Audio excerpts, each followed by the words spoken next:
Raffaele അഭയാർത്ഥി ക്യാമ്പിന് നേരെ ഇസ്രയേൽ നടത്തിയ മനുഷ്യത്വരഹിതമായ ആക്രമണത്തെ തുടർന്ന് പലസ്തീന് പിന്തുണയുമായി സിനിമാ സ്പോർട്സ് താരങ്ങളും ഓൾ ഐസ് ഓൺ റഫ എന്നെഴുതിയ പോസ്റ്റർ പങ്കുവച്ചാണ് പിന്തുണ.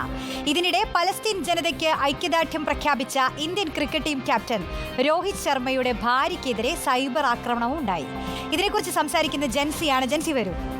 ഈ സാമൂഹിക പ്രവർത്തകർ, രാഷ്ട്രീയക്കാർ, ഇവരൊക്കെ ഈ പലസ്തീൻ ഇസ്രയേൽ വിഷയത്തിൽ പലസ്തീന് പിന്തുണ അറിയിച്ച് നേരത്തെ രംഗത്തെത്തിയവരാണ്. പക്ഷെ അന്ന് ഈ സിനിമാ മേഖലയിലുള്ളവരൊക്കെ ഒരു മൗനം തുടരുകയായിരുന്നു. ഇപ്പോൾ അറ്റ് ലാസ്റ്റ് അല്ലേ അവരും ശബ്ദിച്ചു തുടങ്ങി.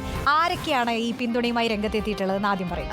ആദ്യം മലയാള സിനിമയിൽ നിന്ന് തന്നെ ദുൽഖർ സൽമാൻ, നിമിഷ സജയൻ, പിന്നെ റീമ കല്ലിങ്കൽ, കീർത്തി സുരേഷ്, ഇങ്ങനെ നിരവധി താരങ്ങൾ മലയാള സിനിമ ഇൻഡസ്ട്രിയിൽ നിന്ന് തന്നെ വന്നിട്ടുണ്ട്. പിന്നെ നമ്മുടെ ബോളിവുഡിൽ നിന്നാണെങ്കിൽ ആലിയ ഭട്ട്, കരീന കപൂർ, വരുൺ ധവാൻ എന്നിങ്ങനെ നിരവധി താരങ്ങളാണ് എത്തിയിട്ടുള്ളത്. ഇപ്പൊ ഈ രോഹിത് ശർമ്മയുടെ ഭാര്യ കഴിഞ്ഞ ദിവസം ഒരു പിന്തുണ അറിയിച്ചൊരു പോസ്റ്റ് ഇടുന്നു, പിന്നെ അത് ഡിലീറ്റ് ചെയ്തു അല്ലേ?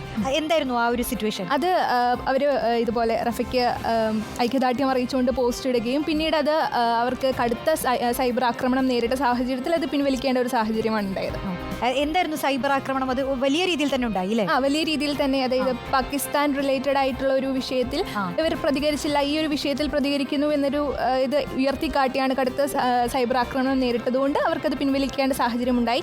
നടി മാധുരി ദീക്ഷിതും അതുപോലെ തന്നെ ഒരു സാഹചര്യം ഉള്ളതുകൊണ്ട് ഇപ്പോൾ പോസ്റ്റ് പിൻവലിച്ചിട്ടുണ്ട്. എന്തായാലും ഏറ്റവും ഒടുക്കമാണെങ്കിലും ഈ സിനിമാ താരങ്ങളൊക്കെ ഇങ്ങനെ ഈ വിഷയത്തിൽ ഒരു രാഷ്ട്രീയ നിലപാടുമായി രംഗത്ത് വരുന്നത് എടുത്തു പറയേണ്ട ഒരു കാര്യമാണ്. കാരണം റഫ എന്ന് പറയുന്നത് നമുക്കറിയാം, വളരെ മാസങ്ങൾക്ക് മുൻപ് തന്നെ ഈ ഒരു ഇസ്രായേൽ പലസ്തീൻ യുദ്ധം നടന്നുകൊണ്ടിരിക്കുകയാണ്. അപ്പം കഴിഞ്ഞ മെയ് 26-ാം തീയതിയാണ് ഈ പലസ്തീനിലെ നഗരമായ റഫേൽ ഈ ഇസ്രായേൽ ഒരു വ്യോമാക്രമണം നടത്തുന്നത്. അപ്പം വളരെ സാധാരണക്കാരായ ജനങ്ങൾ താമസിക്കുന്ന അഭയാർത്ഥി ക്യാമ്പാണ് ഈ റഫേൽ ഉള്ളത്.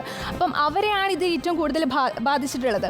അപ്പം സിനിമാ മേഖലയിൽ നിന്നുള്ള താരങ്ങളാണെങ്കിലും എല്ലാവരും ഇത് എടുത്തു കാണിക്കുന്നുണ്ടല്ലോ എന്ന്, വൈകിയാണെങ്കിലും എടുത്തു കാണിക്കുന്നുണ്ടല്ലോ, ഒരു നമുക്ക് തന്നെ ഒരു അഭിമാനം ഉള്ളൊരു കാര്യം തന്നെയാണ്. Okay, thank you Jency. Okay.